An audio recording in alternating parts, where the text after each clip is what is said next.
Bonjour à tous et merci de nous avoir rejoints pour cette nouvelle édition des Matins HEC qui sont réalisés, vous le savez, avec le partenariat du cabinet Bain, de Publicis Media et du magazine Challenge. Je suis Arthur Emovici, directeur des contenus d'HEC Alumni. Je remplace aujourd'hui Frédéric Jousset. Frédéric Jousset est le nouveau président d'HEC Alumni. Il est absent ce matin car il est en voyage avec un autre président, celui qui habite en face. Ce matin est un peu spécial, c'est le dernier de la saison, et nous avons décidé de mettre en lumière un inconnu, un natif de la charmante ville de Laxou, près de Nancy, quelqu'un qu'on n'a jamais vu sur le plateau de BFM TV. Un inconnu en France, bien sûr, parce qu'aux États-Unis, c'est une toute autre histoire. Dans le milieu du business, c'est une véritable star, le sauveteur d'un grand nom du retail. Il s'agit, vous le savez, d'Hubert Joly. Alors, Hubert Joly, nous sommes d'autant plus heureux de vous recevoir que vous êtes un diplômé d'HEC. Vous êtes même le major de votre promotion, la promo 81. Et vous avez aussi été le président du ski club HEC. Après ce brillant passage par Jouy-en-Josas, vous avez hésité entre démarrer votre carrière professionnelle et continuer vos études. Finalement, vous avez choisi de faire les deux. Et vous étiez donc l'assistant du PDG de Sassilor au moment où vous êtes entré à Sciences Po. Et c'est même pire, c'est même un 3 en 1, puisque vous faites aussi votre service militaire à Fontainebleau durant votre scolarité. Tout fonctionne à merveille. Vous passez même votre grand oral haut la main, alors que la veille, vous étiez de garde toute la nuit pour surveiller des prisonniers, ce qui n'est pas banal. Ensuite, 14 ans chez McKinsey, et vous voilà doté à 37 ans d'un profil franco-américain d'élite très, très bankable. Vous en faites d'abord profiter une société de services informatiques, EDS, et puis vous démarrez votre parcours américain en prenant la tête de l'activité jeux vidéo de Vivendi. On est à la fin des années Jean-Marie Messier. Vous assistez donc à la déconfiture de Vivendi et participez à la reconstitution du groupe. Et c'est ainsi que vous commencez à former votre CV de spécialiste des situations difficiles. Vous devenez ensuite PDG du voyagiste d'affaires Carlson Wagonlit Travel. C'est là que vous vous faites vraiment remarquer. En développant la digitalisation et en clarifiant la proposition de valeur, vous arrivez à multiplier les ventes par 3. Vous faites de Carlson Wagonlit Travel un leader mondial devant American Express Travel. Cela va tellement impressionner la fille du fondateur, Marilyn Carlson, qu'elle vous donnera les clés de tout le groupe en 2008. Alors une petite anecdote à ce sujet en dit long sur votre sens tactique ou sur votre chance. En 2007, vous n'étiez pas encore le favori pour le job, mais vous avez su bien utiliser les circonstances, puisque la France organise cette année-là la Coupe du Monde de rugby. Vous invitez Marilyn Carlson et son mari à la finale, et comme vous devez tous les trois rentrer à Minneapolis le lendemain, elle va vous proposer très logiquement de partager son jet privé. Ce qui vous permet d'obtenir 8 heures de vol en petit comité avec elle, une super occasion pour défendre votre candidature. 8 heures d'entretien, c'est un peu long. C'est un peu long. Résultat, en 2008, vous voilà à la tête d'un géant mondial de l'hôtellerie avec 170 000 salariés et des marques aussi importantes que le Radisson ou TGI Friday. Grâce à vous, le groupe va traverser sans trop de dommages la crise financière et se remettre sur le chemin de la croissance et de la rentabilité grâce au plan Ambition 2015. C'est aussi l'occasion pour vous de développer votre style de management, un management pragmatique et humaniste. Peut-être est-ce lié à une vie spirituelle très riche, vous qui êtes un adepte des exercices spirituels d'Ignace de Loyola. Vous avez souvent exposé votre vision de l'entreprise avec une grande hauteur de vue. Je vous cite. Lors d'une présentation, je m'assure de toujours commencer par le progrès réalisé sur le plan humain. Créer de la richesse est un impératif, mais il y a une différence entre un impératif et un objectif, et notre objectif, c'est le bien commun.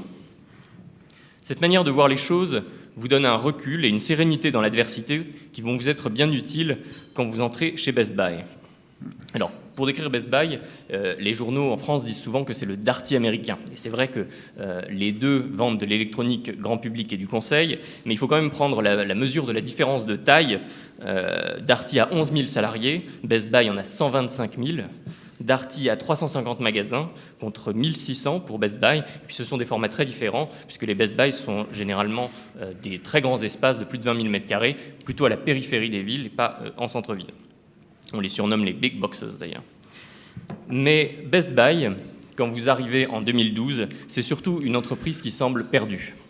Ses résultats sont en baisse, elle est frappée de plein fouet par la concurrence des géants du numérique et singulièrement par celle d'Amazon, contre laquelle elle semble impuissante. La faillite de vos concurrents Circuit City, CompUSA, Radio Shack semble confirmer l'intuition que ce modèle de distribution est en train de disparaître. Et pour couronner ce problème stratégique majeur, de nombreuses difficultés entravent l'entreprise. Démotivation, absentéisme, licenciement du précédent PDG pour une affaire de mœurs, vous avez tout eu. Plus original, vous devez faire face au fondateur et actionnaire majeur, Richard Schulz, qui essaye de monter une OPA pour reprendre le contrôle du groupe. Bref, la chute paraît si proche que certains fournisseurs hésitent à vous livrer. Alors, dans ce contexte, votre nomination apparaît d'abord comme une mauvaise nouvelle supplémentaire. Elle fait chuter l'action de 10%, et un analyste de l'époque écrit sur cette nomination « C'est un très mauvais choix, il n'a aucune expérience dans la distribution, sa stratégie va accélérer la disparition de Best Buy ». Ce qui est sûr, c'est que ce pronostic n'a pas dû accélérer la carrière de cet analyste, car en réalité, les 6 dernières années à la tête du groupe ont été un véritable sans faute. Grâce à votre plan Renew Blue, vous remettez véritablement l'entreprise sous tension. Vous amenez un rythme de transformation très soutenu, et qu'il a fallu bien expliquer. Et c'est ce que vous avez fait, d'abord en allant souvent sur le terrain pour être au contact de vos collaborateurs et de vos clients. En fait, vous y étiez même dès les premiers jours, on vous avait mis un badge CEO in Training et on vous avait envoyé vendre des télés. Et puis, vous expliquez vos décisions. Vous convoquez notamment la métaphore de la bicyclette pour expliquer le rythme élevé des transformations. Je vous cite encore, « La bicyclette, si elle avance et qu'elle ne va pas droit, ce n'est pas grave, car on peut rectifier le tir. Mais quand elle n'avance pas, elle tombe. » Conclusion, la différence entre un bon leader et un très bon leader n'est pas la qualité des décisions, mais la quantité. Au total, le redressement est spectaculaire. Vous la résumez en une phrase, « We've become relevant again ». Nous sommes redevenus pertinents. Votre proposition de valeur est de nouveau compétitive face à Amazon et vous remportez un franc succès auprès de vos clients. Vous remportez aussi des succès auprès de vos actionnaires, car le cours de l'action a quintuplé depuis votre entrée en fonction il y a 6 ans. On a rarement vu un CEO apporter autant d'argent à ses actionnaires en si peu de temps. Même Jeff Bezos, le PDG d'Amazon, s'est montré impressionné par votre réussite. Ce redoutable concurrent est d'ailleurs en train de renforcer ses liens avec Best Buy, qui est devenu le distributeur exclusif, en physique en tout cas, des télés intelligentes Fire TV. Il semble bien qu'en se réinventant, Best Buy ait ouvert la voie à un nouveau modèle pour l'industrie du retail à l'ère d'Amazon. Alors je ne sais pas si vous vous en souvenez, mais en 2008, alors que vous veniez de prendre le job chez Carlson, vous avez donné une interview à la revue d'HEC, Hommes et Commerce, et nous vous avions demandé à quel animal vous aimeriez être identifié. Et vous aviez répondu que vous aimeriez être un cheval ailé. Alors c'est une réponse prémonitoire, car ce cheval ailé, c'est évidemment le Pégase de la mythologie, celui qui a permis de vaincre les Amazones. Alors peut-être que le Pégase d'aujourd'hui ferait plutôt un partenariat avec les Amazones. Vous êtes très, très fort. Mais c'est dont je laisse parler le Zeus des matins HEC, Vincent Beaufils, et je vous remercie une fois de plus d'être avec nous ce matin. Merci Hubert Joly.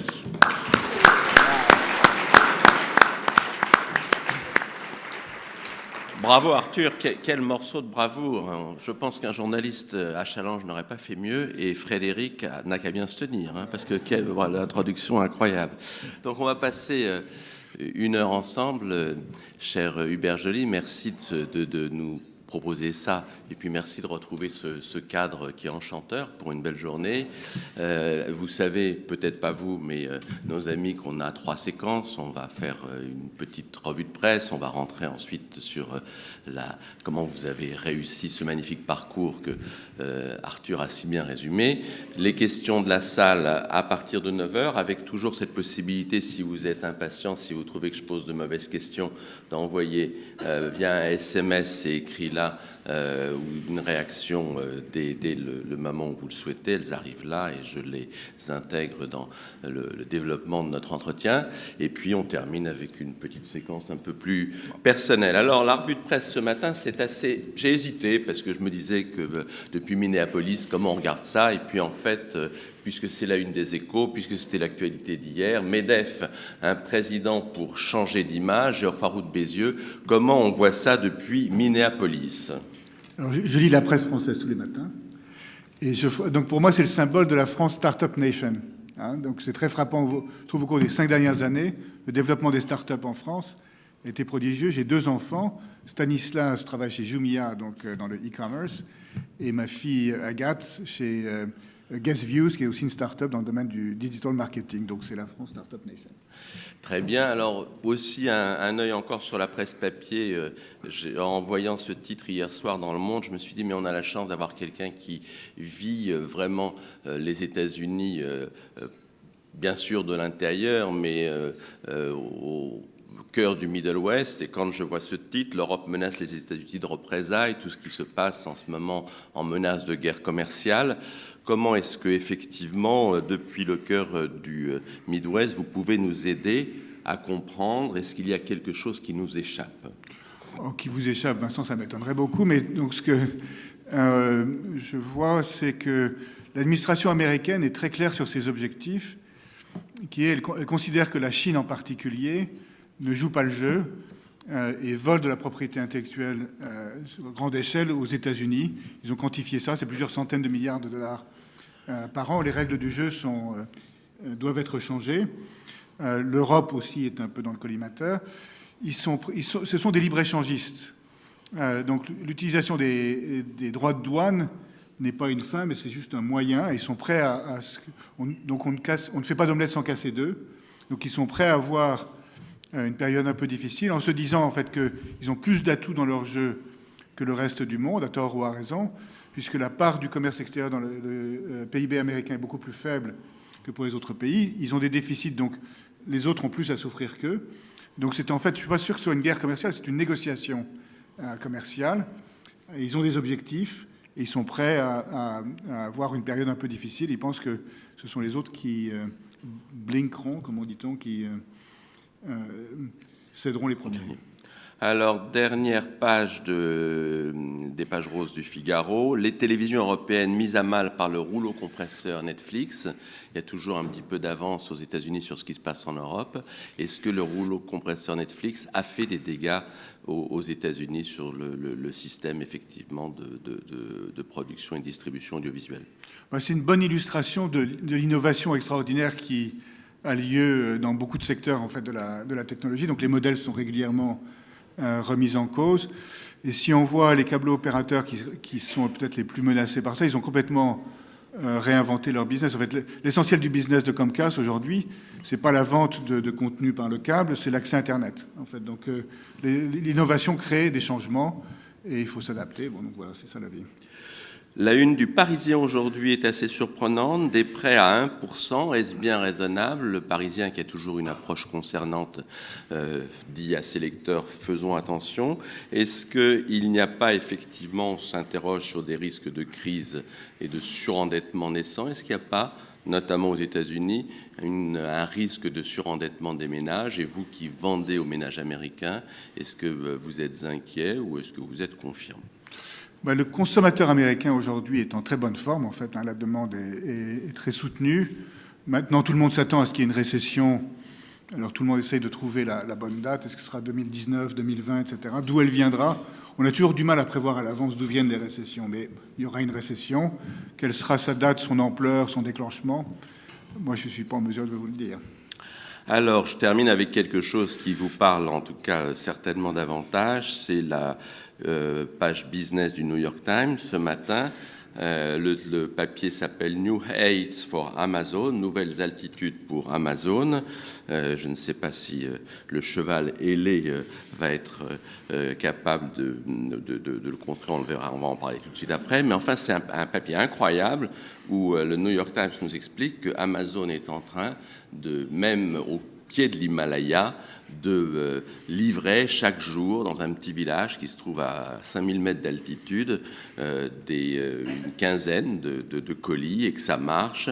Quand on voit ce papier-là, est-ce qu'on se dit, est-ce que la concurrence d'Amazon, est-ce qu'elle est normale? Est-ce que c'est rentable? Est-ce que c'est irrésistible?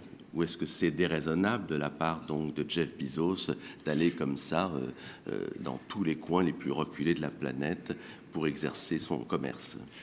Amazon, pour moi, c'est probablement, quand on regardera cette période avec le recul, c'est probablement la boîte la plus impressionnante, la plus innovante, la plus extraordinaire qui existe, avec une capacité d'innovation et de vitesse de mouvement, de capacité à essayer de nouvelles choses qui est prodigieuse. En même temps, moi, je ne pense pas une seule seconde que Amazon va détruire tout le monde. Il y a de la place pour Amazon et pour d'autres acteurs. Non, mais juste un point quand même. Aller vendre à 5000 mètres d'altitude au pied de l'Himalaya, est-ce que c'est pas déraisonnable? Est-ce que c'est pas n'importe quoi? j'ai pas beaucoup d'expérience en la matière. Ça, effectivement, dans les terres plates du Middle West, Voilà.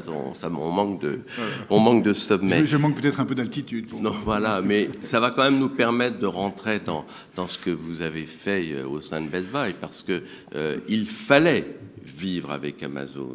Et dire, quand vous êtes arrivé, est-ce que vous vous êtes rendu compte immédiatement que c'était le premier sujet pour vous?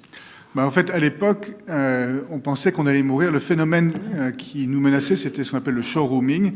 C'est-à-dire les gens vont dans leur magasin, passent du temps avec nos vendeurs, et puis ensuite achètent sur Internet parce que c'est supposé être moins cher. Puis aux États-Unis, je vous rappelle qu'à l'époque, les acteurs purement en ligne ne collectaient pas, ne facturaient pas la sales tax, donc l'équivalent américain de la TVA, donc avec un avantage assez extraordinaire. Et donc, de ce fait-là, ils allaient nous tuer. Donc, de fait, on n'est pas mort.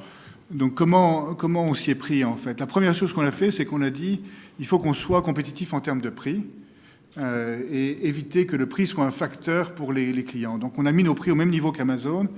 Et si jamais, parce que les prix bougent chaque seconde, si jamais on n'est pas au bon niveau, on dit au client, on vous rembourse la différence. Donc, le prix n'est pas une considération. Donc, en fait, de ce fait-là, on a tué le showrooming, puisqu'il n'y a aucune raison que le client quitte notre site ou nos magasins du fait du prix, puisque le prix n'est plus une considération. Ensuite, on a investi en ligne, parce que c'est là où le chemin d'achat du client commence. Donc, on a très, très fortement modernisé notre site. On livre aussi vite qu'Amazon, en fait, aujourd'hui, de manière gratuite. Et puis, on a investi dans nos magasins, donc dans la formation des commerciaux. Et puis, en partenariat, ce qu'on a fait, c'est qu'on a fait des partenariats avec les plus grands acteurs technologiques au monde, puisqu'on a considéré que si vous êtes Apple, Microsoft, Sony, Samsung, vous avez besoin de mettre en valeur vos produits. C'est-à-dire qu'un monde où il y a juste Amazon ou Walmart ne leur permet pas de valoriser le fruit de leurs milliards de dollars d'investissement technologique.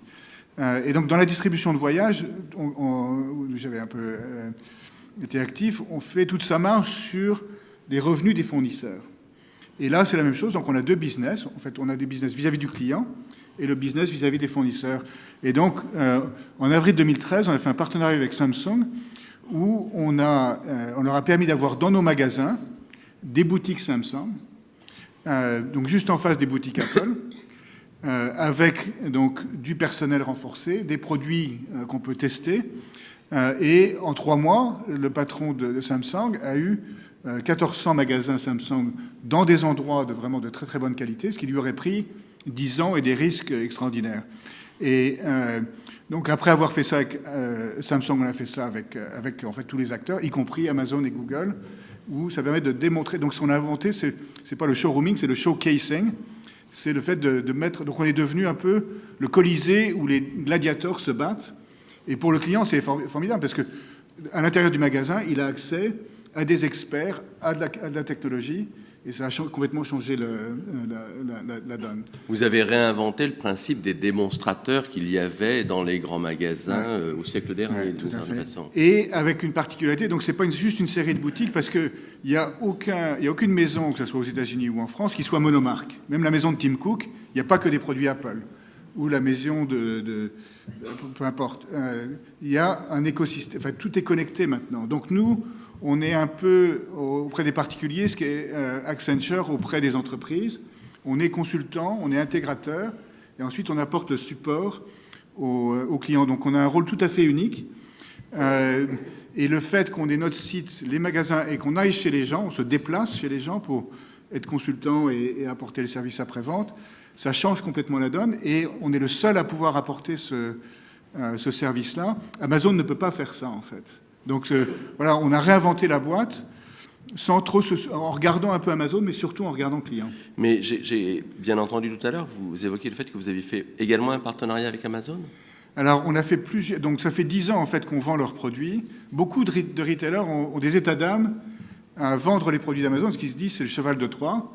Voilà, ça va permettre aux clients d'acheter sur Amazon. Alors, il n'y a pas besoin de parler de cheval de Troie parce que tout le monde est client d'Amazon, donc de toute façon, ce n'est pas un sujet.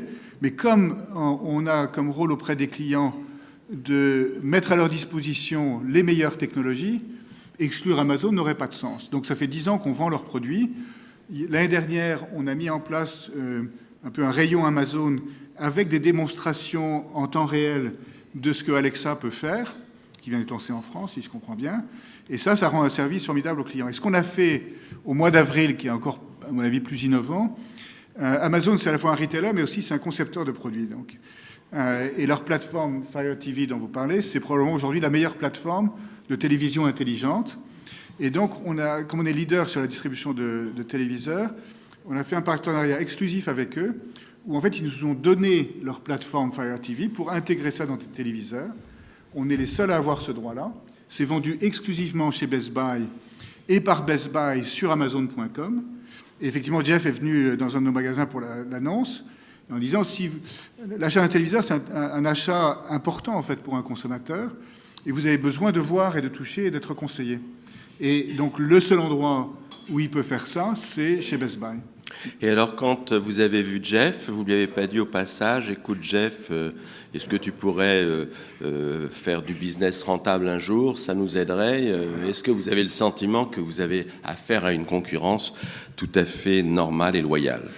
Alors, quand vous regardez son compte d'exploitation, il gagne de l'argent. Donc, il a 3 segments dans son reporting financier. Il a la distribution aux États-Unis, Amazon Web Services, et la distribution en dehors des États-Unis. Il gagne beaucoup d'argent sur Amazon Web Services. Il gagne sa vie très, très correctement sur la distribution aux États-Unis. Il a une marge d'exploitation qui est à peu près de 7%, donc ce qui est très positif. Il perd de l'argent à l'international parce qu'il va au pied de l'Himalaya, peut-être, c'est peut-être ça la cause. Mais donc, c'est un acteur, pour moi, c'est un acteur entre guillemets normal, en fait. Il n'y a pas à se plaindre. La Cour suprême, il y a 15 jours, a décidé enfin d'enlever cette aberration qui était que les pure players ne facturaient pas la TVA, entre guillemets, donc ça c'était quand même assez extraordinaire.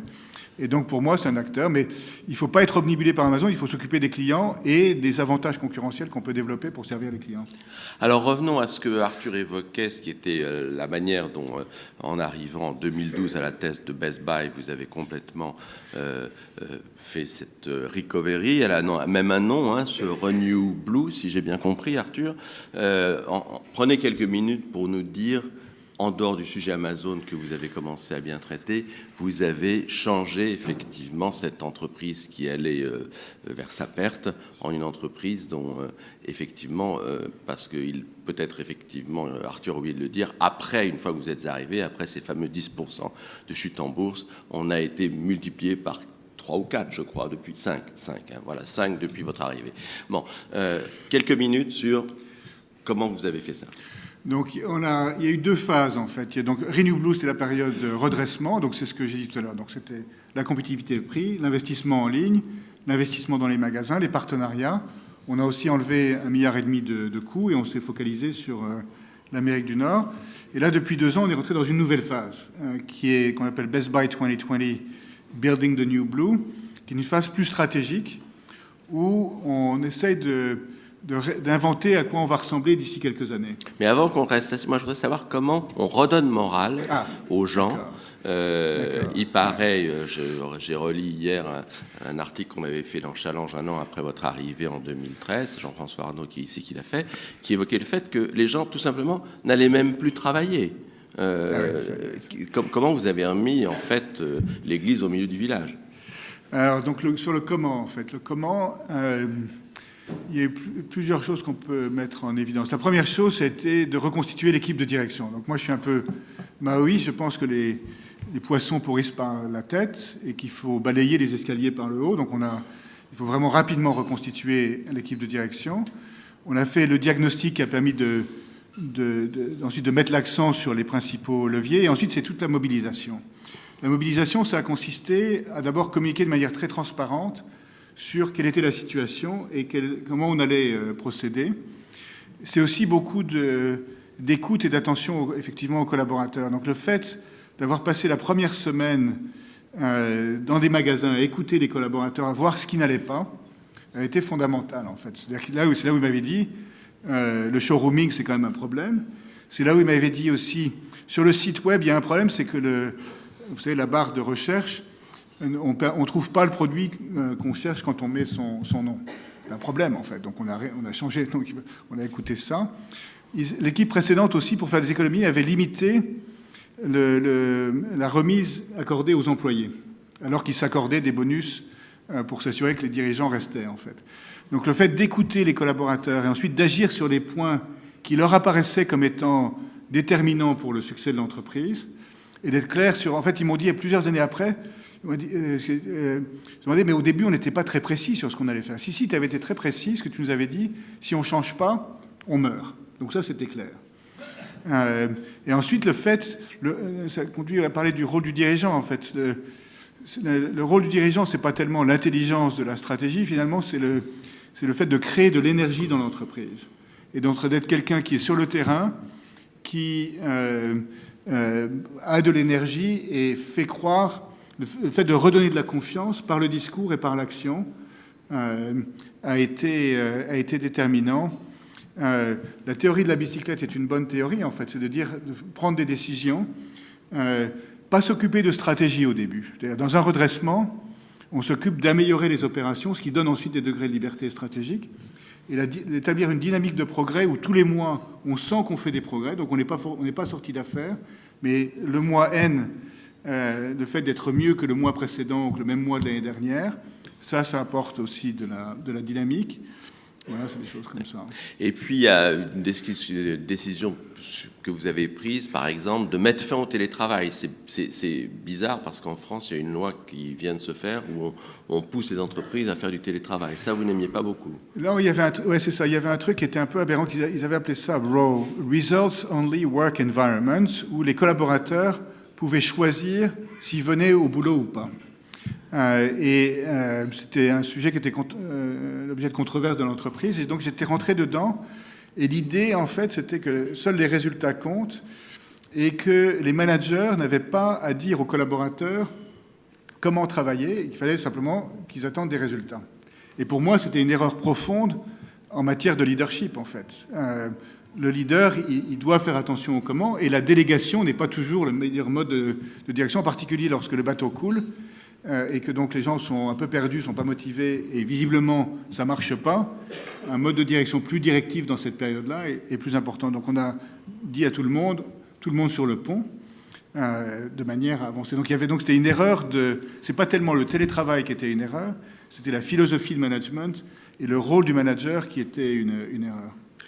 Alors, vous avez pris aussi des décisions sur ce qu'était l'ensemble des marques, mais aussi des produits. Est-ce que vous avez mis de côté certaines catégories, certaines lignes de produits dont vous ne considériez pas qu'elles devaient être dans des Best Buy? Alors, ça m'avait frappé. Moi, j'avais connu Best Buy en tant que fournisseur lorsque j'étais dans les jeux vidéo. Et que j'ai revisité des magasins avant de prendre le job, j'étais frappé par le fait que les magasins n'avaient pas changé. Il y avait encore à peu près un quart des mètres carrés qui étaient consacrés au multimédia, au CD, etc. Donc, on a réduit ceci. Il y a pratiquement plus de CD maintenant dans les magasins, c'est pas fou. Donc on a développé l'électroménager et on a développé beaucoup les activités de conseil et puis on a innové aussi sur les méthodes de vente, mais ça c'est plutôt la stratégie qu'on est en train de mettre en place. Alors on peut y venir maintenant sur le plan 2020. Quels sont les 2-3 points majeurs que vous allez développer maintenant? Alors la stratégie 2020, elle part de l'idée qu'il y a de plus en plus d'innovations technologiques. Et en même temps que les clients, beaucoup d'entre nous ont besoin d'aide pour savoir qu'est-ce qu'on peut faire avec la technologie, quels produits choisir, comment tout intégrer, comment s'assurer que ça marche, etc. Et on a réfléchi à la question de, finalement, quel est notre objet d'entreprise, c'est d'actualité en France, quel est notre purpose en tant qu'entreprise. Et donc on a dit, c'est pas de vendre des téléviseurs, c'est enrich lives through technology. Donc c'est enrichir la vie permettre aux gens de vivre leur passion, de vivre leur vie avec l'aide de la technologie. Ce qui change complètement la donne, ce qui agrandit considérablement le marché adressable. On a dit aussi, en fait, il faut changer le positionnement de la marque.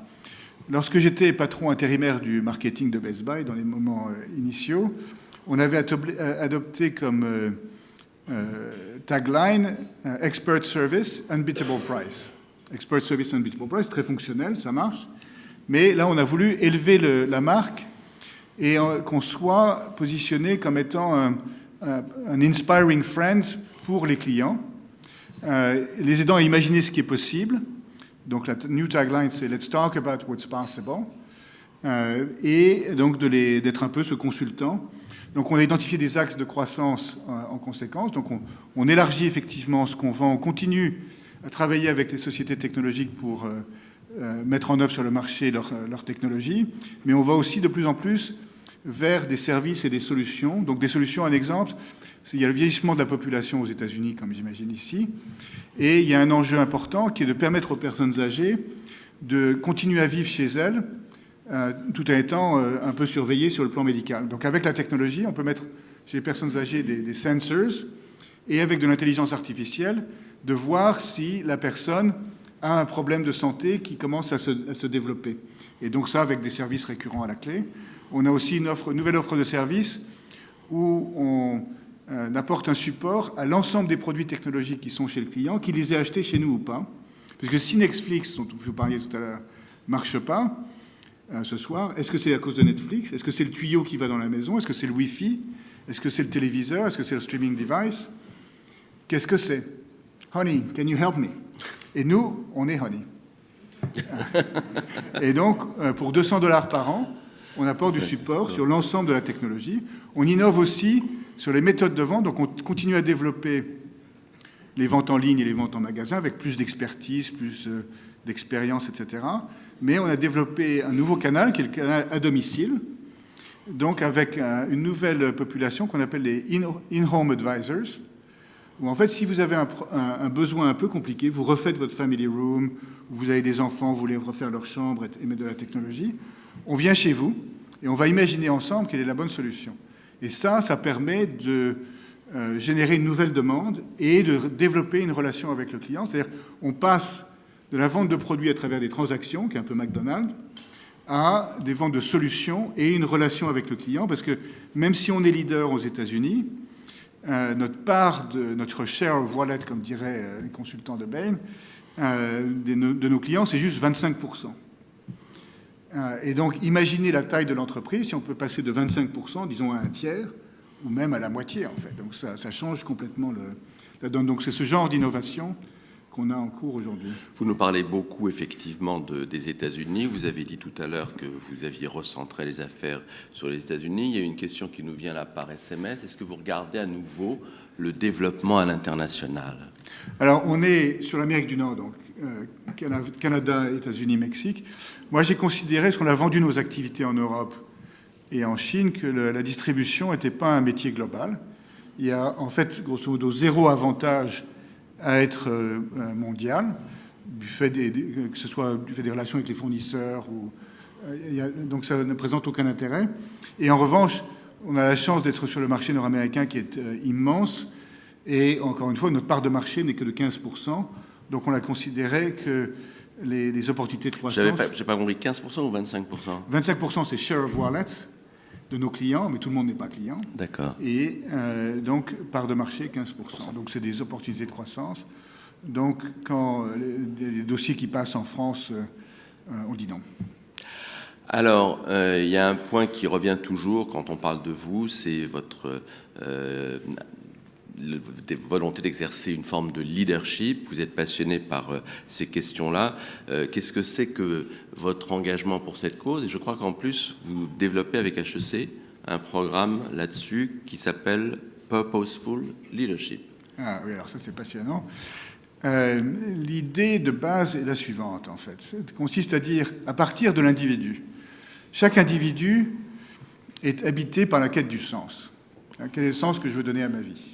J'ai un patron de magasin à Boston, lorsqu'il travaille avec ses collaborateurs, il leur demande « Toi, quel est ton rêve ?» en tant qu'individu, que ce soit chez Best Buy ou en dehors. Une entreprise, finalement, c'est une collection d'individus. Tout le reste, c'est inventé, que ce soit les magasins, les sites, etc. C'est inventé d'ailleurs par des êtres humains. Donc une entreprise, c'est une collection d'individus qui travaillent ensemble, idéalement à un projet d'entreprise.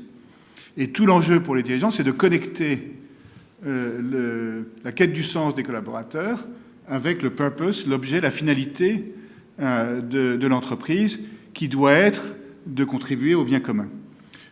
Donc ça, c'est des convictions. La question ensuite, c'est comment je mets ça en œuvre à l'intérieur de l'entreprise. Parce que toutes les entreprises au monde disent « mes collaborateurs, c'est le principal actif », et puis ensuite, la réalité est souvent différente. Donc des illustrations de ça, c'est Pour la formation des commerciaux en magasin, ça se fait un par un, en fait. Donc, si vous êtes commercial chez Best Buy, tous les jours, quand vous arrivez au magasin, vous avez rendez-vous avec votre manager et qui va faire le point avec vous sur vos performances et vos compétences. Tous les jours. Tous les jours. Et va avoir une séance de coaching avec vous et point à la fin de la journée sur la manière dont ça se passe. Donc c'est entretien individuel quotidien. Voilà. Et ça permet aujourd'hui, alors qu'il y a plein emploi aux États-Unis, de voir que le turnover dans nos magasins est passé de 60% par an à peu près 20% par an. Et on mesure le engagement, je ne sais pas comment on dit en français, des collaborateurs, il est de 85% en fait. Et c'est des salariés qui sont souvent des salariés payés à l'heure. Donc ce n'est pas des grands journalistes ou des grands consultants, mais ils sont passionnés par ce qu'ils font. On a créé une atmosphère dans l'entreprise qui est extrêmement motivante. Et le rôle du dirigeant, dans cet esprit-là, c'est une erreur que moi j'ai longtemps fait. Le rôle du dirigeant n'est pas d'être le plus intelligent. Quand on fait un compliment à un dirigeant, on lui dit « celui-là, il est très brillant », c'est un mauvais compliment, en fait. Parce que au-delà d'un certain seuil de quotient intellectuel, il n'y a aucune différence d'efficacité. Donc le rôle du dirigeant, je parle à mes collaborateurs des cinq qualités du leader. Les 5 B's of leadership. Donc be a purposeful leader. Donc sois clair sur pourquoi tu travailles, en fait. Quel est le sens que tu poursuis et quel est le sens que tu veux donner à ton action dans l'entreprise. La vraie question, qui est une question philosophique intéressante, il y a des bons bouquins qui ont été écrits là-dessus, c'est pourquoi on travaille. Il faut se poser la question de pourquoi je travaille. Et j'ai le choix, en fait. Je peux dire je travaille pour gagner de l'argent, je travaille pour arriver, ou bien je travaille pour donner du sens à ma vie, en fait. Donc être un purposeful leader. Et les entreprises où les collaborateurs peuvent connecter le sens qu'ils donnent à leur vie au sens de l'entreprise, c'est quelque chose d'exceptionnel. Quel est mon rôle en tant que leader ? Si je pense que mon rôle en tant que leader, c'est de montrer à tout le monde que je suis le plus intelligent, c'est une erreur. Si en revanche, je pense que mon rôle en tant que leader, c'est de créer un environnement dans lequel les autres, mes collaborateurs, peuvent s'épanouir, ça, à mon avis, on est sur le bon chemin. Qui je sers en tant que leader ? Si vous pensez que vous vous servez vous-même, ou votre patron, ou le CEO de l'entreprise, moi j'ai dit à mes collaborateurs ou aux officers de l'entreprise, it's okay. You don't need to work here. Vous n'avez pas besoin de travailler ici, vous pouvez devenir client. C'est pas mal. Hein, mais pas être leader chez nous. Il faut aussi évidemment être un leader qui est habité par des valeurs, l'intégrité, et puis être authentique dans son leadership, donc être soi-même, complètement soi-même, pas quelqu'un... La notion de work-life balance donne l'impression qu'il y a la vie et le boulot. Ça veut dire que je vais être différent, je vais être moi-même en dehors du boulot, et puis je vais être quelqu'un peut-être d'épouvantable au boulot. Non, je dois être la même personne et être authentique et être moi-même dans l'entreprise. Donc, il y a tout un ensemble d'implications donc sur le mode de leadership, sur qui on promet, quel type de leader on promet, comment on développe les collaborateurs, comment on réfléchit au sujet de diversité et d'inclusion, comment on réfléchit au sujet de responsabilité sociale d'entreprise. Responsabilité sociale d'entreprise, si on pense que c'est un sujet à part, non, c'est le cœur du sujet. Quelle est la responsabilité sociale de l'entreprise qui doit être liée à son objet et à son comportement? Ce n'est pas un sujet à part. Donc il y a toute une réflexion là-dessus. Alors toute cette réflexion, vous l'avez forgée pas simplement à Best Buy, et on a vu avec Arthur que vous aviez eu une carrière qui a commencé avant, dans des entreprises avec des leaders forts. Je voudrais vous demander, avant de passer la parole à la salle, sur les trois entreprises, vos trois expériences précédentes, ce que vous avez appris justement en termes de leadership. Donc Vivendi, surtout dans un moment difficile, Carlson Wagonlit et Carlson tout court, et puis peut-être tout à fait au début, EDS, qui est une entreprise mal connue, mais qui avait un patron d'enfer. Donc ces trois expériences, qu'est-ce que vous en avez retenu chacune en termes de leadership ? On peut remonter plus loin, mais celui qui m'avait le plus marqué au début, c'était Jean-Marie Descarpentry, lorsqu'il était patron de Bull, qui avait là aussi des thèses très intéressantes sur la gestion des trois impératifs, l'impératif humain, l'impératif business et l'impératif financier, considérant que, je pense que tout le monde dans la salle le voit bien, que la performance financière est un résultat et non pas une finalité.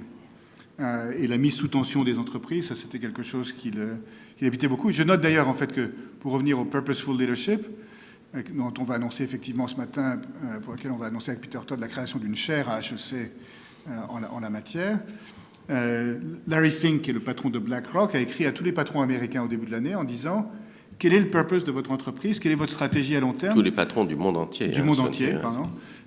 Et quelle est votre responsabilité sociétale? Donc, si BlackRock, qui est le plus gros fonds au monde, pense ça, c'est que ce n'est pas un sujet complètement anodin.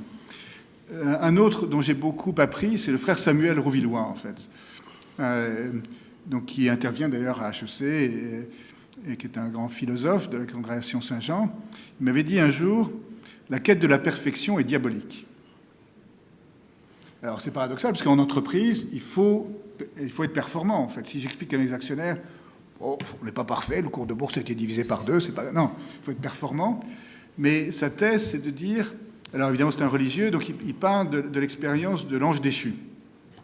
L'ange déchu pensait qu'il pouvait tout faire par lui-même. Alors qu'à l'inverse, le Christ, lui, vous rejoint dans nos faiblesses, dans nos vulnérabilités, dans nos défauts. Et si on est habité par la quête de la perfection dans l'entreprise, ça veut dire qu'on va être très exigeant vis-à-vis de soi-même, mais aussi de ses collaborateurs, et que tout le collaborateur qui commet une erreur est un obstacle à l'atteinte de la perfection. Alors que... donc ça conduit à devenir inhumain, et donc il faut apprendre à accepter ses vulnérabilités, ses imperfections, à les aimer, et à aimer les imperfections de ses collaborateurs, ce qui est très contre-intuitif. Mais la relation humaine, elle peut se construire que par... Si quelqu'un est parfait, vous ne pouvez pas l'aimer. Or, dans une entreprise, c'est des relations humaines, et donc vous êtes obligé de faire ce cheminement et de considérer qu'effectivement, c'est avec une équipe avec des savoir-faire complémentaires, et le fait d'accepter de dire « Tiens, ça, moi, je ne sais pas faire ça, toi, tu as l'air vachement bon pour ça, est-ce que tu peux nous aider là-dessus ?» Et donc ça, pour moi, c'était un cheminement... Et la troisième personne que je citerai, c'est Marshall Goldsmith, qui est un des meilleurs executive coachs au monde. Il a écrit un très bon bouquin qui s'appelle « What got you here won't get you there ». Il s'adresse en fait aux dirigeants un peu à mi-parcours, et il essaie d'aider les dirigeants qui marchent bien à devenir encore meilleurs. Et au début du livre, il y a 20 défauts des gens qui réussissent. Et quand j'ai commencé à travailler avec Marshall, moi j'en avais 13 sur les 20, c'était pas mal. Et en particulier, il y a l'idée de being too smart, ou bien adding too much value, et un collaborateur qui vient vous voir. Une présentation, une stratégie. Évidemment, vous êtes très intelligent, vous avez beaucoup d'expérience. Vous dites, Vincent, ça c'est bien, mais il serait quand même bien que il faudrait quand même corriger, etc., etc. Vous repartez, vous êtes déprimé en fait. Et donc, soi-disant, pour passer d'une stratégie qui est bonne de 80%, l'amener à 85%, vous démobilisez complètement le collaborateur. Et donc, avant d'apporter de la valeur au collaborateur, il faut attendre 7 secondes en se disant, est-ce que j'ai vraiment besoin de dire ça? Je sais que c'est très intelligent. Okay. Self-high five, voilà. Mais est-ce que j'ai vraiment besoin de dire ça? Et c'est très tentant de le dire, parce qu'on est tellement intelligent. Bon, eh bien, on va attendre tous 7 secondes avant de poser les questions. En commençant par nos amis de Bain. Où est-ce que le micro il arrive? Voilà. Bonjour, Marc-André Camel de Bain et compagnie. Merci Hubert pour ta présence ce matin et merci de partager avec nous ton expérience et l'histoire de ce redressement exemplaire chez Best Buy. Donc, je dois compter 7 secondes, Vincent, c'est ça? Voilà. Non, je vais y aller tout de suite. Hubert, au moment où beaucoup nous annoncent en fait la mort de la distribution traditionnelle, avec toutes les révolutions qu'on voit avec le digital, etc., toi, tu as réussi avec ton équipe à redonner à Best Buy, le leader de sa catégorie aux États-Unis, une nouvelle vigueur. Est-ce que ce redressement aurait été possible sans la position de leader de son marché que Best Buy avait? Est-ce que c'est encore possible pour les entreprises de retail qui ne sont pas leaders de leur catégorie? De numéro 1. Ouais, de numéro 1. Ouais. Donc Marc-André, il est clair que notre position de leadership a été un atout considérable parce que quand on a fait les négociations avec les grands acteurs technologiques, ils n'avaient pas à se poser de questions, est-ce qu'on va faire ça avec Best Buy ou avec CompUSA ou Circuit City? On était le seul où ils pouvaient faire ça, donc ça c'était un atout majeur pour nous. Et le fait d'être le seul acteur spécialisé dans notre secteur, ça ne veut pas dire qu'on n'a pas de concurrents, mais ils sont d'autres types, a été un atout. Mais ce n'est pas un atout suffisant parce que l'histoire de la distribution depuis 150 ans, c'est l'histoire de l'innovation des formats et des méthodes de vente au service du client. Donc Sears était leader, il y a 12 ans, Sears était leader en fait. Aujourd'hui, ils ne vont plus très bien. Donc la clé, c'est l'innovation des méthodes, des formats, de manière à créer quelque chose qui est complètement unique pour le client. Et moi, je crois qu'il y a des... c'est pas une condition suffisante. Je ne suis pas sûr que ce soit une condition nécessaire pour y arriver. Il y a des nouveaux formats qui peuvent exister. Ulta, je pourrais prendre un exemple. Ulta, c'est un peu un équivalent en quelque sorte de Sephora aux États-Unis, dans la distribution plus de masse de produits cosmétiques. Ils sont en croissance extraordinaire, alors que les leaders dans les produits cosmétiques, c'était plutôt les grands magasins qui vont plus très bien. C'est plutôt Sephora qui continue à se développer. Et donc pour moi, notamment parce que la distribution, c'est un métier que j'ai découvert il y a 6 ans, c'est intéressant, où il y a la place pour de nombreux formats différents. C'est pas un métier où il y a un seul gagnant, en fait. Donc tout le monde parle d'Amazon. Amazon, dans notre secteur, il se développe, mais nous, on se développe aussi. Et à nous deux, on n'a que 25% du marché.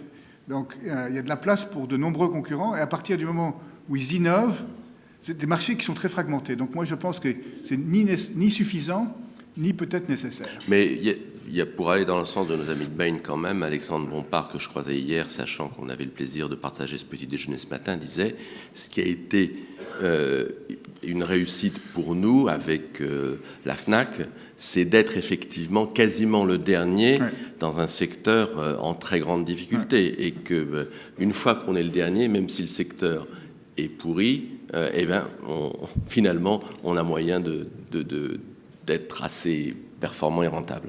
C'est clair que ça aide, et je viens de vous démontrer que je ne pratiquais pas ce que je prêchais, puisque j'ai essayé de démontrer à Marc-André que j'étais plus intelligent que lui. Alors, nos amis de Publicis Média ont une question. Oui, bonjour monsieur Giovanni Mezzano de Publicis Média. Vous avez annoncé il y a un mois un repositionnement important de votre marque avec une nouvelle tagline et un nouveau logo. Comment fait une marque comme la vôtre pour assurer la continuité de sa relation avec les individus dans un monde du retail qui est en constante révolution tout le temps? Oui, donc ça, c'est un projet passionnant qu'on a. Alors, c'est beaucoup plus que le logo avec la tagline. En fait, on a une équipe, dans le cadre de notre stratégie Best Buy 2020, qui a retravaillé, ce qu'on disait tout à l'heure, sur le positionnement de la marque. Et leur intuition géniale, ça a été de dire, dans notre métier, il faut que la marque vienne de l'intérieur. C'est pas une tagline, les clients n'achètent pas parce qu'on a un plus beau logo. Et ça doit être entièrement lié au comportement des collaborateurs, que ce soit les collaborateurs dans les magasins ou les ingénieurs qui travaillent sur le site web ou les merchants qui achètent. Et donc, il y a toute une formation qu'on a menée, donc un positionnement qui est Inspiring Friends, Let's talk about what's possible, et 3 comportements qui doivent guider les collaborateurs dans l'entreprise. Les 3 comportements, c'est soyez humain, be human. Donc ça veut dire que quand je parle avec un collaborateur, je dois d'abord comprendre ce qu'il veut. Je ne dois pas être une machine qui doit parler des bits and bytes, je dois comprendre ce que le client veut, je dois lui parler en termes humains, et je dois être de son côté, c'est-à-dire que je dois être son ami, et je dois être une source d'inspiration pour lui. Donc ça a des implications considérables. Make it real, donc soit concret en fait, pas de manière abstraite sur ce que les produits et les solutions peuvent faire pour le client. Et puis, think about tomorrow, qui est l'aspect relation, voir les implications de tes choix technologiques aujourd'hui sur le futur. Donc, tout ce travail, alors j'étais samedi dernier dans un magasin à New York où on formait l'ensemble du personnel. C'était passionnant parce qu'en fait, pour apprendre à être humain, c'était quoi la formation? C'était qu'ils se racontent des histoires les concernant. Parce que pour devenir humain, il faut que je puisse savoir qui vous êtes, Vincent, et qu'est-ce que vous vivez dans votre vie. C'est comme ça qu'on peut développer une relation. Et je peux vous garantir que dans une boîte où il y a 125 000 personnes, il y a beaucoup d'humanité. Il y avait une jeune femme dans ce magasin, à Noro, qui...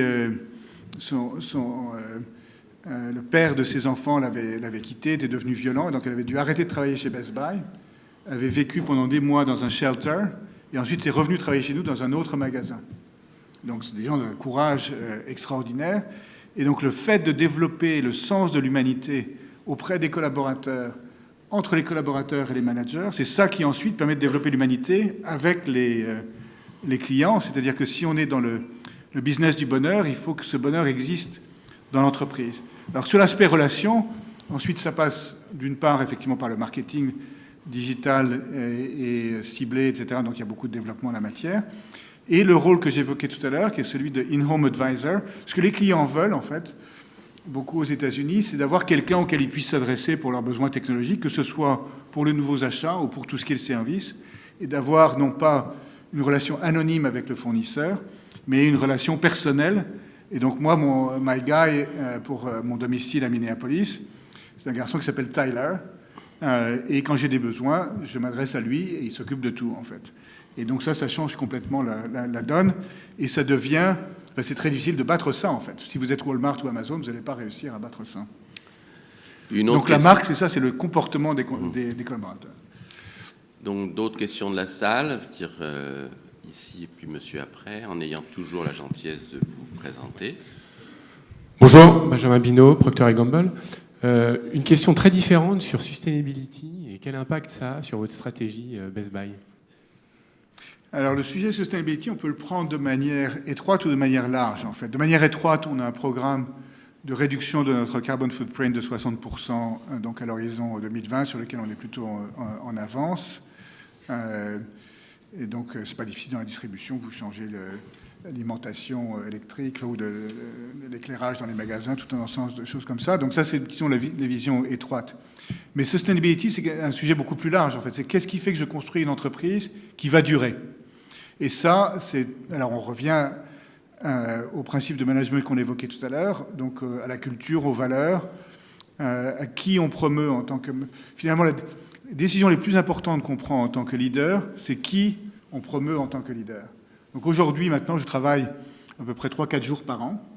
Je choisis l'équipe et le reste de l'année, je les regarde faire leurs choses extraordinaires. Et ça, c'est ça le facteur de sustainability, c'est d'avoir choisi la bonne équipe et d'avoir la bonne culture dans l'entreprise. Monsieur là-bas. Bonjour Hubert, Jean-Daniel Pic. Excuse-moi, tu m'as laissé sans voix, tu vois. Je voudrais te poser une question sur ce que tu as dit, we want to be honey, sur la question des services payants.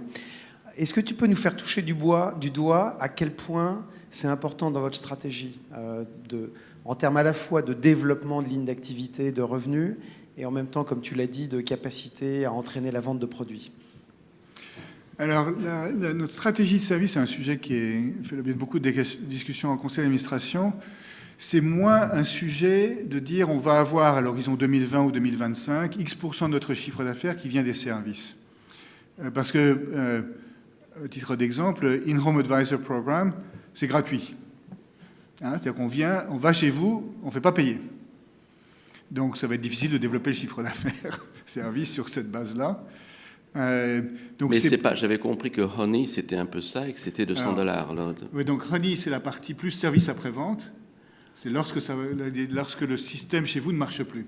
In-Home Advisor, c'est j'ai un nouveau besoin, je refais ma cuisine, je refais ma family room, où je sens bien que mon système réseau ne marche pas aujourd'hui, je veux quelque chose de nouveau.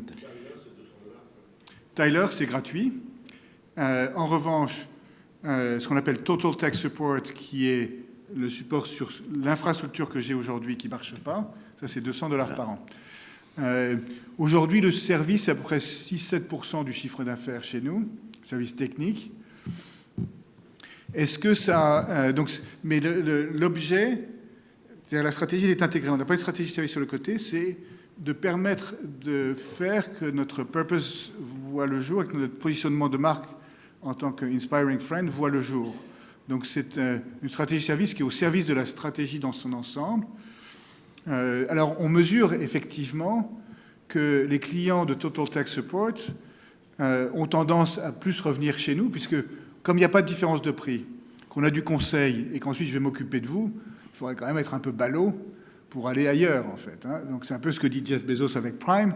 On veut faire, lui, ce qu'il dit, c'est qu'il faudrait être fou pour ne pas avoir Prime, en fait. Donc à terme, il faudrait être fou pour ne pas acheter l'ensemble de ces produits chez Best Buy. Ça va être plus la combinaison d'un ensemble de choses. Donc le conseil en magasin, In-Home Advisor, Total Tech Support, et ensuite que ça se traduise en vente de produits ou de services, ça c'est un peu secondaire. Donc c'est comme ça qu'on réfléchit plutôt qu'une stratégie de service un peu sur le côté. Une question là-bas et puis devant après. Bonjour, Pascal Stéphanie, HEC 88. Je me définirais comme un social business angel. Je voudrais revenir sur le leadership et l'humain. On sent beaucoup d'unité dans votre rôle de leader et dans qui vous êtes, ce que vous êtes.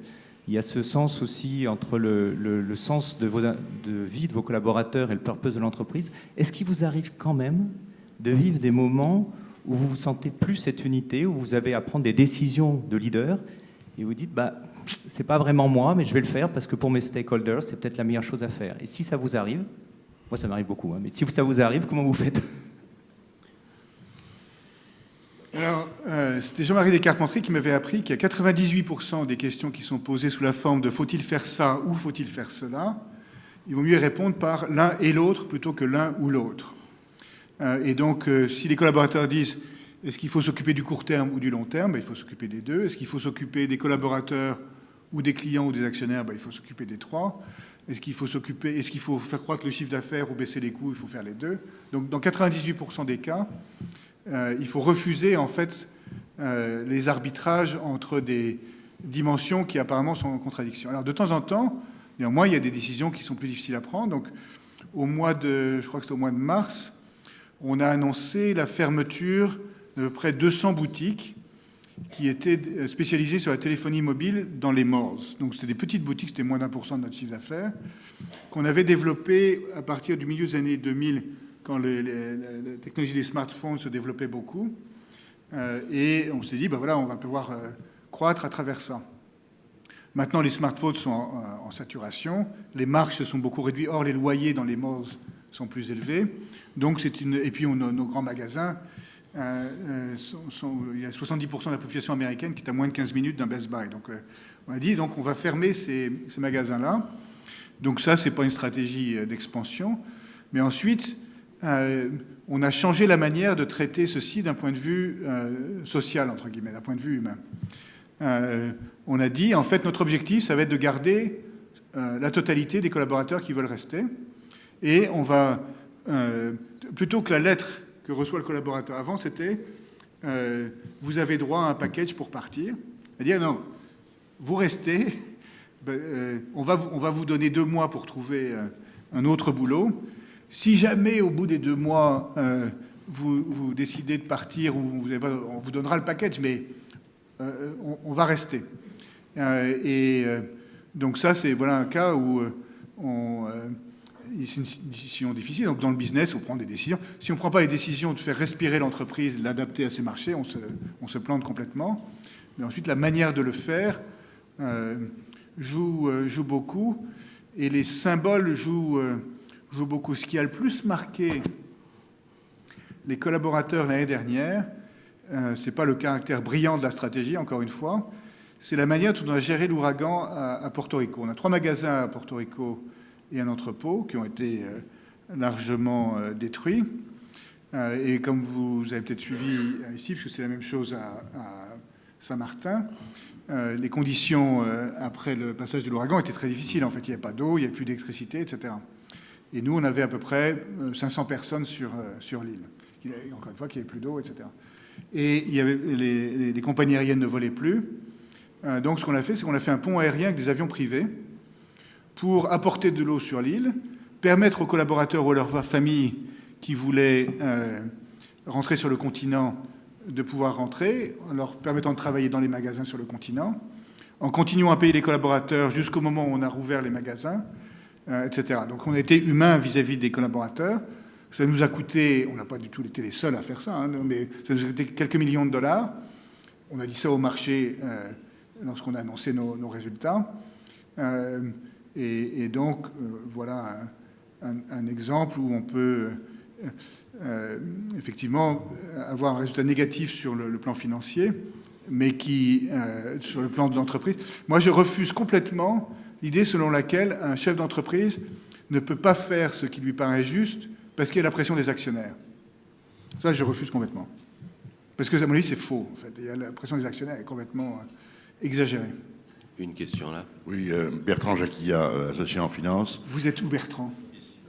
Ah, ben Bertrand, oh, ben voilà. Mon professeur de finance. Dites-moi, assez de cirer les pompes. Je voulais poser une question qui était très proche de celle d'avant, pas la dernière, celle d'avant.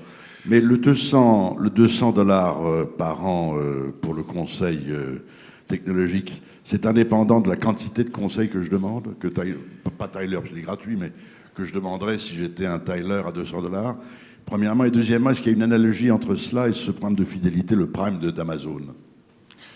Alors, aujourd'hui, il y a, en fait, on a deux offres, vous avez raison de souligner, donc et ça évoluera, en fait. On a $200 par an pour le grand public, et on a une offre plus sophistiquée pour le haut de la pyramide. Donc il y a deux offres, et je pense qu'au cours du temps, ça va évoluer. Est-ce que Total Tech Support, c'est l'équivalent de Prime? On a eu beaucoup ces débats en interne. Avant tout, c'est une offre de service qui, en tant que telle, doit exister et qui rencontre un très très fort succès, en fait, auprès des collaborateurs. Moi, j'ai la conviction que la combinaison du In-Home Advisor et ensuite du Total Tech Support, plus peut-être d'autres choses qu'on doit faire, le fait que nos prix sont les mêmes qu'Amazon, doit nous conduire, doit nous permettre d'augmenter notre share of wallet auprès des clients et de faire qu'on crée ce que Jeff appelle une flywheel, où de plus en plus les clients viennent vers nous. Et pense Best Buy. Olivier Ménériot. C'est formidable, en fait, des matins à HEC, il y a tous les copains qui sont là. Olivier, Oui. une question courte, parce qu'il nous faut 5 minutes pour la partie personnelle. Très très courte. On a parlé d'EDF, de Vivendi, de Carson-Wagoner, de Carson. On a oublié McKinsey, c'est d'ailleurs comme ça qu'on se connaît. Est-ce qu'il y a un temps pour le leadership? Autrement dit, tu as changé 4 ou 5 fois de job. Et en fait, on peut être lifetime leader, lifetime trustee. Pourquoi est-ce qu'on change de job à un moment? Est-ce qu'il y a un moment où on a fait le tour et il faut passer à autre chose? C'est toi, Olivier, qui avait envoyé la petite question, à quel moment changer quand il n'y a plus de challenge, hein, voilà. Il y a toujours... Mais challenge est toujours là. Il n'y a pas de règle, à mon avis. Il y a des gens qui font toute leur carrière dans la même entreprise en ayant plusieurs jobs auprès de la même entreprise. Moi, c'est un peu le concours de circonstances, en fait, qui m'a conduit à changer, mais il n'y a pas de règle. Ce qui me paraît essentiel, c'est d'avoir en permanence, effectivement, des défis et des horizons de temps. Moi, je vis beaucoup avec des horizons de temps de 3-4 ans. On se dit, qu'est-ce qu'on veut réussir? Qu'est-ce qu'on veut faire au cours des 3-4 prochaines années? Et c'est à la fois sur le plan du business, puis aussi sur le plan du développement, en fait. C'est-à-dire de dire, est-ce que j'apprends et donc d'avoir un moteur qui continue à fonctionner. Donc il doit être nourri effectivement par les défis, mais ça peut se faire aussi bien dans la même entreprise qu'en changeant. C'est plus des concours de circonstances plutôt qu'une règle. Donc, enfin, quand même. Merci Olivier, parce que ça va introduire parfaitement la partie personnelle, puisque tu es le manager auquel on pense de manière régulière quand il y a un job difficile à pourvoir en France, à tel point que quand il fallait chercher un successeur à Georges Plassat, ton nom était tellement cité que tu avais fait un communiqué. Je suis entièrement consacré à Best Buy et je n'ai pas du tout l'intention de partir. C'était d'ailleurs au bout d'un cycle de 3-4 ans, donc on pouvait se poser la question. Qu'est-ce que, quand je me demande si on t'a pas téléphoné récemment pour le job à Air France, par exemple, hein, je veux dire, comment tu accueillerais une proposition sur Air France, par exemple? Air France KLM. Pauvre Philippe Capron, quand même, c'est pas drôle ce qui lui est arrivé. Moi, je suis très engagé chez Best Buy. Et, tu vas pas me refaire le communiqué entièrement consacré à Best Buy, il n'est pas du tout l'intention de partir. On te fait une proposition, là, je te la fais, moi. Voilà. Bon.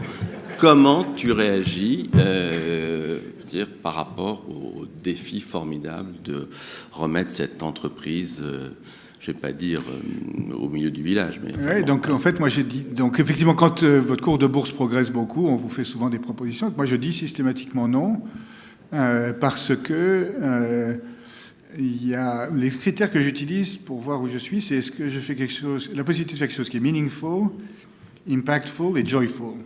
Et j'ai ça aujourd'hui chez Best Buy. Et en plus, il y a une obligation que j'ai vis-à-vis de cette entreprise. C'est-à-dire que aujourd'hui, une des responsabilités du dirigeant et du conseil, c'est de préparer les successions. Moi la succession n'est pas prête. Et donc, j'ai cette responsabilité de laisser de mener cette phase jusqu'au bout et de laisser une succession qui soit propre. Je n'ai pas besoin de faire quelque chose. Aujourd'hui, il y a un mot en anglais qui est « I am content ». Donc, je suis content, mais aussi je suis satisfait de ce que j'ai. Je n'ai pas besoin de faire quelque chose de plus prestigieux, plus gros, enfin, sauf que Best Buy, d'ailleurs, est plus gros que toutes ces boîtes-là. Incidemment, il se trouve. Hein. Et donc, je suis engagé là. Alors, ça ne veut pas dire que je ne suis pas intéressé à la France. En fait, lorsque je serai plus CEO de Best Buy, ce qui arrivera un jour, probablement, je partagerai mes activités entre les États-Unis et la France. Moi, j'aime beaucoup ce pays. J'ai ma fille qui habite ici, mes parents, etc. J'ai beaucoup d'amis dans la salle. Mais donc, aujourd'hui, je suis effectivement engagé chez Best Buy. Et le fait d'avoir une certaine stabilité dans le management est un facteur de succès. Il y a la théorie des 10 000 heures de Jim Collins, en fait. Jim Collins dit il faut 10 000 heures pour à peu près maîtriser quelque chose. 10 000 heures, c'est 5 ans. Donc on a fait 4-5 ans de turnaround et maintenant on est dans une phase de stratégie et de croissance. Donc on s'amuse beaucoup et il faut aller jusqu'au bout. Et ce ne serait pas juste vis-à-vis de cette entreprise de quitter le navire à ce moment-là. Mais est-ce qu'un des deux chasseurs de tête qui bosse sur la mission t'a contacté ? Tout le monde a mon numéro de téléphone. Est-ce qu'ils t'ont contacté ?